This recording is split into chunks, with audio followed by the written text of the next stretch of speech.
Gimana ya caranya supaya judul skripsi aku bisa langsung di-ACC sama dosen? Halo teman-teman semuanya, di video kali ini aku pengen berbagi tips tentang cara supaya judul skripsi kamu bisa langsung di-ACC oleh dosen. Sebelumnya, kamu harus tahu dulu nih bahwa biasanya dosen akan menolak judul skripsi kamu apabila yang pertama, judul skripsi kamu udah terlalu mainstream, dan yang kedua, apabila kamu tidak memiliki argumen atau alasan yang kuat di balik pemilihan judul yang kamu ajukan.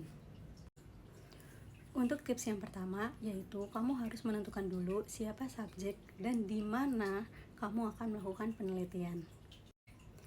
Kenapa aku menempatkan subjek dan lokasi di tips yang pertama?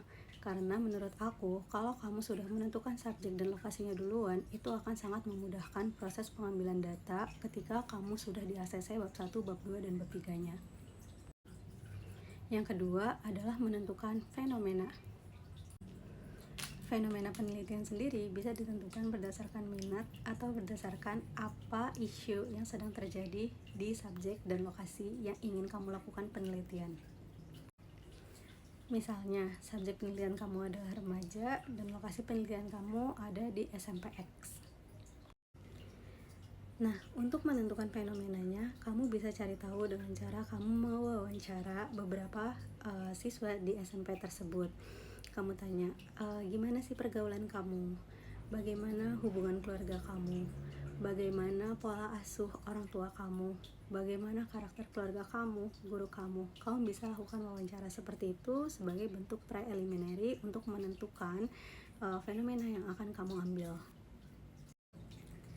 Setelah kamu memperoleh beberapa jawaban, kamu akan mengetahui, oh ternyata yang paling banyak terjadi atau yang menjadi isu di subjek dan lokasi penelitian kamu, misalnya adalah tentang kenakalan remaja.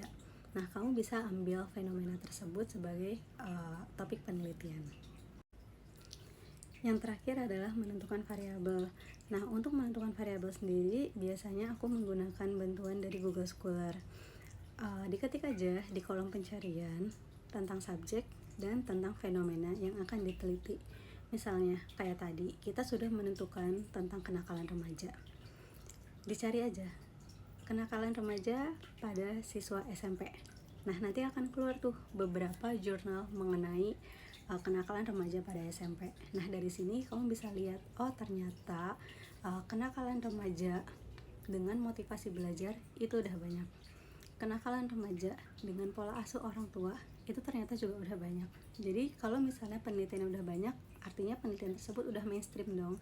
Dan hal ini akan menjadi salah satu alasan dosen untuk menolak judul penelitian kamu. Nah, dari sini kamu bisa melakukan mix and match ya. Misalnya pada jurnal pertama itu membahas tentang kenakalan remaja dan tentang motivasi belajarnya. Nah, terus di penelitian yang kedua ini tentang kenakalan remaja dengan kecemasan. Terus yang ketiga, kenakalan remaja dengan pola asuh orang tua. Dan yang keempat, misalnya kenakalan remaja dengan apa gitu.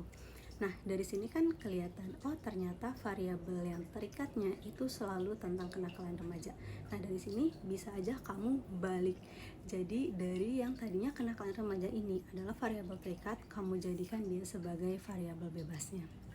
Nah, kamu kaitan dengan yang tadi tuh, biasanya sih dengan cara dibolak-balik itu bisa menjadi salah satu argumen kamu untuk kamu pakai di dosen ini. Pak, ternyata atau Bu, ternyata penelitian tentang kenakalan remaja itu lebih banyak kenakalan remajanya yang menjadi variabel Y-nya misalnya.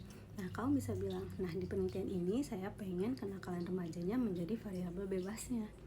Nah, dari sini kamu kan udah punya argumen nih. Nah, hal ini biasanya kalau misalnya kamu udah punya argumen nih, dosen akan yang, oh ternyata nih orang udah punya tujuan dalam penulisan skripsinya.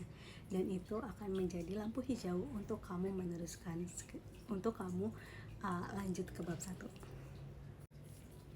Sekian tips dari aku, good luck untuk skripsinya, semangat!